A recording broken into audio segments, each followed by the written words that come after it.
Life खूबसूरत है Navratri special episodes में आपका एक बार फिर से बहुत बहुत स्वागत है। अंजलि खेर जी की ये पेशकश खास आपके लिए और भक्ति और ज्ञान का ये संगम करने की कोशिश, ताकि हम भक्ति के भाव को बढ़ाते हुए इन सारे रिचुअल्स के पीछे के स्पिरिचुअल सिग्निफिकेंस को भी समझें और नवरात्रि से या इस भक्ति पूजन से हमें क्या प्राप्ति हो सकती है, हम कैसे मां के सच्चे बच्चे बन सकते हैं, इन पर भी हम ध्यान देंगे। तो आइए बिना देर किए शुरू करते हैं। सबसे पहले नवरात्रि के दूसरे दिन का स्वरूप, जिसे द्वितीया भी कहा जाता है। श्वेत वस्त्र धारण कर चेहरे पर अद्भुत तेज पुंज लिए, दाहिने हाथ में जप की माला और बाएं हाथ में कमंडल धारण करने वाली मां के ब्रह्मचारिणी स्वरूप का नवरात्रि के दूसरे दिन पूजन अर्चन किया जाता है। बताया जाता है कि भक्त सफेद, क्रीम अथवा पीले रंग के वस्त्र धारण कर पूजा कर सकते हैं। दधाना करपदमाभ्यम अक्षमाल कमंडल देवी प्रसीदतु मयि ब्रह्मचर्ण्युनुत्तमा। पूजन स्थल पर माता की मूर्ति तस्वीर से स्थापित कर अक्षत, रोली मौली, शहद, दूध, दही और पुष्पों की माला को अर्पण किया जाता है।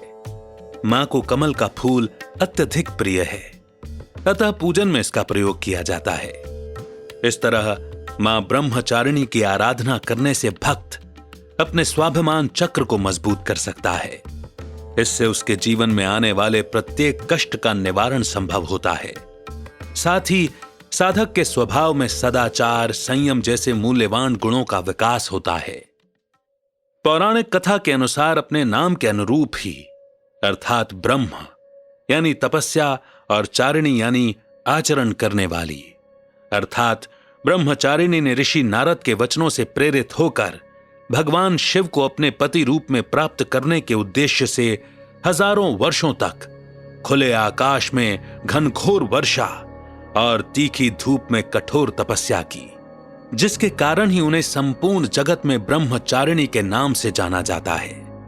कहा जाता है कि निर्जला, निराहार और केवल बिल्व पत्र खाकर रहने से उनका शरीर अत्यंत क्षीण हो गया था, किंतु शरीर से अद्भुत प्रकाश पुंज चैतन्य हो गया था।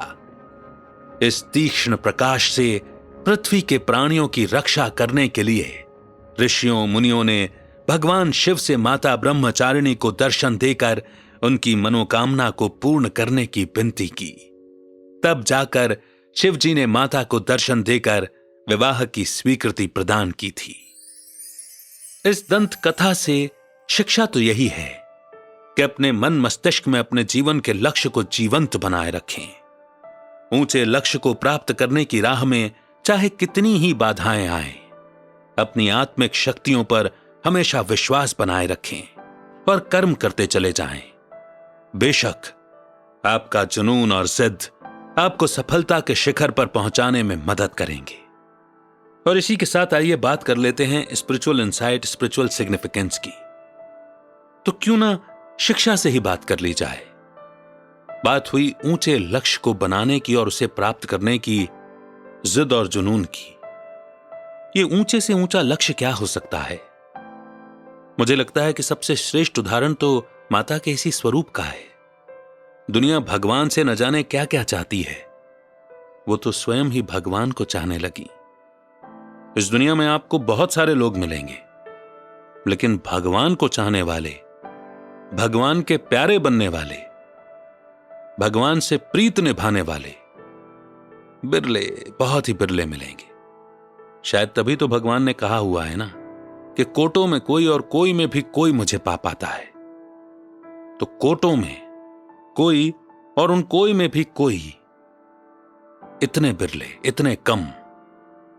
हम मां कहकर पुकार रहे ना अपनी मां को, माता, ब्रह्मचारिणी माता। माता का इतना ऊंचा लक्ष्य कि वे भगवती बनना चाहती हैं, संसार के स्वामी को वरना चाहती हैं और अपनी जिद पर अटल भी हैं कि वो पहले से भगवान हैं, पहले से ही शक्ति हैं। यहां एक शक्ति, एक पार्वती हो ही नहीं सकती। पतियों का पति कहा जाता है भगवान को, और वो ऐसा पति जो पवित्रता का सागर कहलाता है, किसी बंधन में नहीं बांधता मगर अपना बना लेता है, और स्वयं भी प्रेम के बंधन में बंध जाता है। कितनी ऊंची और कितनी गहरी बात है इसमें, मगर हम शायद कभी डीप जाने की कोशिश नहीं करते। ब्रह्मचारिणी, ब्रह्मचर्य व्रत का नाम हम जानते हैं। मैंने आपको पहले एपिसोड में ही बताया था कि इतने सख्ती से पालन होता था नियमों का घर में, और क्या मेरे घर में बल्कि पूरे भारतवर्ष में नवरात्रि या कोई भी पर्व आता था ना, तो सबसे पहला संयम और नियम पालन किया जाता था ब्रह्मचर्य का, पवित्रता का व्रत। हम क्यों कभी इस बात पर विचार नहीं करते कि माता को श्वेत रंग ही क्यों प्रिय है? कल जब हम शैलपुत्री के स्वरूप का वर्णन कर रहे थे तो बताया गया कि श्वेत रंग उन्हें प्रिय है। आज जब हम ब्रह्मचारिणी स्वरूप का वर्णन कर रहे हैं, बात कर रहे हैं, तो बात आती है कि उन्हें कमल का पुष्प प्रिय है। क्यों? श्वेत अर्थात बेदाग, शांति और पवित्रता का प्रतीक। और कमल का फूल? कमल का फूल तो खिलता ही कीचड़ में है, मगर कीचड़ से इतना न्यारा है कि वो पवित्रता के सागर और पवित्रता की राह पर चलने वालों को भी प्यारा है, अर्थात सभी देवी देवताओं को प्यारा है। क्योंकि देवी देवता भले ही जोड़े में दिखाए जाते हैं, गृहस्थ धर्म का पालन करते हैं, लेकिन इस गृहस्थ में जो धर्म, जो आश्रम शब्द आता है, आश्रम यानी कि पवित्र स्थल, उस पवित्रता का पूरा पालन करते हैं। आज गृहस्थ आश्रम नहीं रह गया, मगर इसी भारतवर्ष में गृहस्थ आश्रम हुआ करते थे और सभी भारतवासी निर्विकारी हुआ करते थे। आज जब देवी देवताओं का काल यानी कि समय नहीं रह गया है, तब हम देवी देवताओं की मूर्तियों के आगे जाकर के पूजन करते हैं, प्रार्थना करते हैं, गायन करते हैं कि आप तो निर्विकारी हैं, पाप हरो देवा। हम मूरख खल कामी, पाप हरो देवा। हमने अपने आप को मूरख खल और कामी कह दिया और उन्हें निर्विकारी कहते हैं, लेकिन सिर्फ कहने तक, जुबान तक, ये समझ तक, बुद्धि तक इस लेवल पर जाता ही नहीं कि देवी देवताएं निर्विकारी हैं।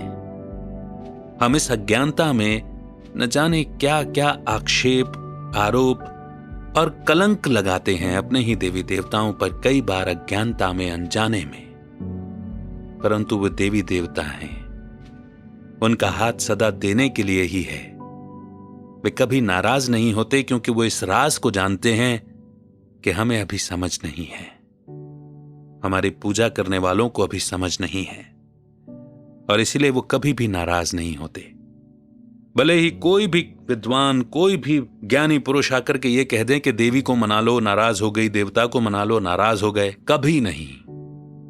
जो नाराज हो जाए उन्हें देवी और देवता कहलाने का हक ही नहीं है। क्रोध भी विकार का अंश है और देवी देवताएं निर्विकारी हैं। आसुरी शक्तियों को हरने वाले, आसुरी शक्तियों का अंत करने वाले स्वयं में आसुरी अवगुणों का अंश मात्र, लेश मात्र भी नहीं रखते हैं। तभी तो देवी देवता बने हैं। हम केवल मूर्तियों के लिए कहते हैं कि जो पत्थर छैनी हथौड़े की मार सह जाता है वो देवी देवता बन जाता है, मगर असल में देवी देवता बनने के पहले के जन्म में जो कहा जाता है कि परमात्मा नर को नारायण और नारी को लक्ष्मी बना देते हैं, तो उन साधारण नर और नारी का जीवन जीते हुए कमल पुष्प के समान जीवन जिया है उन्होंने, कि भले ही बुराइयों का दलदल हो आसपास, लेकिन स्वयं पर लेश मात्र भी, रंच मात्र भी दाग नहीं आने दिया। पुरुषार्थ में, प्रयास में गिरना पड़ना भले ही कुछ भी चला हो, लेकिन अपने हर कर्म को, अपने हर फल को समर्पित करके चले होंगे। तभी तो ये देवियां हैं जिन्होंने संसार के स्वामी को अपना बना लिया और स्वयं भगवती बन गई। कहने को तो बहुत कुछ है इस स्वरूप के पीछे के आध्यात्मिक रहस्य पर बात करने के लिए, परंतु जरा सोचिए, लक्ष्य भी इतना ऊंचा कि भगवान को पाना है, नियम भी इतना दृढ़ कि जिसे तपस्या कहा जा रहा है। प्राकृतिक समस्याएं नहीं झेली, सांसारिक समस्याएं ही झेल ली। आज ही हमारे घर में अगर हमारे घर का सदस्य ये कहे ना कि मुझे भगवान से प्यार हो गया है, मुझे कुछ मत कहो, बस ईश्वर से प्रीत रखने दो और उसकी राह पर चलने दो, हम उसे पागल, बावला, नादान, न जाने क्या क्या कह करके उसे भगवान से प्यार करने से रोक देंगे। सोचिएगा, विचार कीजिएगा। बहरहाल, नवरात्रि के तीसरे दिन में माता के किस स्वरूप का पूजन होता है और उसके पीछे क्या आध्यात्मिक रहस्य हो सकता है जिसे जान करके हम अपनी इस नवरात्रि को सार्थक और सफल बना सकते हैं कि वास्तव में हमें माता के किन गुणों को अपनाने की जरूरत है। माता तो सदा दे रही है, मांगने की बात ही नहीं है। मैं तो योग्य बनूं, बात तो सिर्फ इतनी सी है। कल फिर उपस्थित होते हैं नवरात्रि स्पेशल लाइव खूबसूरत है लेकर के। आशा है आपको ये पसंद आ रहा है। फेसबुक पर एक कम्युनिटी बनाई है, लिंक मैंने डिस्क्रिप्शन में दे दिया है। आप प्लीज जरूर ज्वाइन करें और अपने विचार साझा करें। बहुत बहुत धन्यवाद। लाइफ खूबसूरत है। अमित का नमस्कार। जय हिंद, जय भारत।